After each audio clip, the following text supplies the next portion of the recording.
to create a ball that bounces off a power line, and the power line shifts when the ball hits that power line. So first of all, we will start a new file. So we go to create new over here, and we're going to turn this into being a full HD video. And we'll have the frame rate as 25 frames a second and click on create. So here we go. So this is my basic screen. I'm just going to press Z and then Option or Alt and bring this down, the stage down, so I can see it a little bit better. You can also press Control minus or Command minus as well. Would do the same trick. So let's name our layers first. I'm going to name my first layer being ball, and then we need another layer which is called powerline. Okay, so the placement of the powerline layer, you need to think about when the ball hits the power line and then bounces off from it. Is it bouncing behind the power line, or the ball goes in front of the power line? So you've got to sort that out. If it's in front of the power line, then you have the ball above it. Pretty simple, yeah? All right, so let's have it so the ball is in front of the power line when it shifts. So I need to create a ball now, and I'm going to go to my default colors.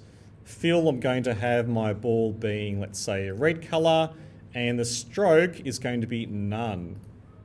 I go over to the shape tool, and I'm going to long press on it, and I go to the oval tool, and I create a ball, right? If yours distorts, press Shift so it locks it into an aspect ratio. Next up, I then go and select the ball, and then I right click on it, and then I go and convert this to a symbol. And it must be a graphic symbol, not a movie clip or anything like that. So I'm going to call this one here ball, and click on OK. So I've got my ball layer here, and I'm going to shift my ball across off the screen for it to come in later on. Okay, now I need to create my power line. So I go to my power line layer, and I make sure that I'm on frame 1. And I'm going to go over to my pen tool. So I've got the pen tool available to me right now, but if you don't, you go over to this part of the menu here, the toolbar, where it has the 3 dots. Click on that once, and you can drag different tools into your toolbar. So the one that you look for is the one that looks like a pen, like an old quill. You'll also need the tool which is the pen with a plus icon on it. So you drag that into it as well. So this is my plus pen, and this is my normal standard pen. I'm just going to move them so they're side by side, so you can see them there next to each other. You go over to the pen tool, and let's choose the color of our power line. I'm going to make my fill as none, and my power line, I'm going to have my power line as being, let's say, a dark grey color. And I'm also going to modify the thickness of my power line. So I go over to my properties, and I can adjust the stroke size up to about 8. So what I'm going to do now is I'm going to click on the outside of my stage on the left-hand side, click once, and then go to the other side, press Shift, and then click on the right-hand side. And there I have my straight line, horizontal line, going right across my scene. All right, so I've got my power line here, I've got my ball. I now need to convert this ball so that it is going to be moving on a path. So I go to my ball layer, and I right click on that, and where it has it here in the middle of this context menu, Add Classic Motion Guide, click on that. And here it's going to give you a guide for the ball layer. I click on this keyframe right here, and I go to my pen tool again. And what I'm going to do now is I'm going to draw a line from the left-hand side of the screen off my stage. Click, drag to my right-hand side of my body.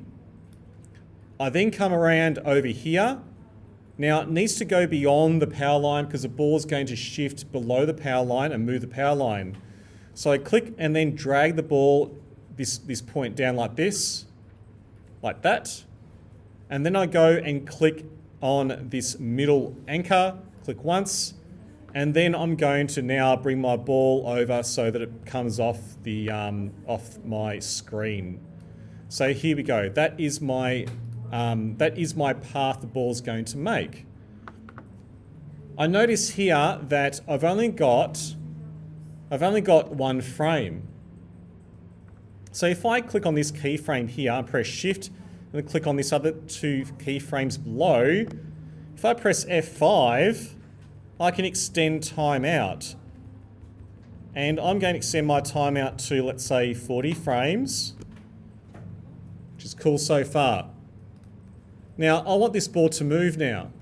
So I'm going to right-click on the keyframe 1 and turn this ball layer into a classic tween. I go over to the end frame, press F6, and then I move this ball along so it goes to the end of my path. I go to keyframe 1 on the other side and make sure this ball is on the same path. It should lock into it. Let's press return or enter, and for some reason mine is not working. Why isn't that not working for?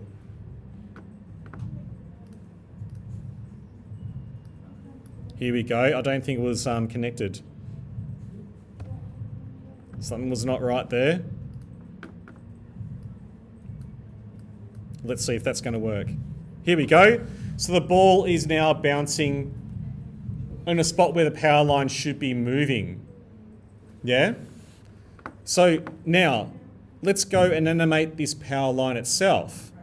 I go to my power line layer. Now you can actually lock these two layers because we're not going to modify them anymore. And we go over to power line layer and go to keyframe 1. And we right click, bring up the context menu, and we turn this into a shape tween. We now move our playhead over so where the ball hits and bounces off. We go over to our power line layer. We make a keyframe at that point. And we move backwards in time where the ball just starts to hit that power line. You press F6 again. And we also go back to where the ball comes off the power line to about here. Press F6. So this point here is where the power line is at its maximum flex. We need to modify this now. So we go to our Pen Plus tool, click once, and we now add a node. So we click here once and then click again, and then drag out this way, drag to the left of your body and downwards. And now we go over to this tool here, which is our sub-selection tool. We shift down, we shift down this node till it goes at the bottom of the ball, and we make it so that it looks like it is just pushing the power line down. So the beauty in this is now we can test it. It's making the power line go down, yeah? So I'm also going to have this so I can't see that path. And that is my basic ball bounce on a surface such as a power line or what have you. You can make it more interesting where the ball itself is squash and stretching. The power line comes up and springs up and wobbles a bit.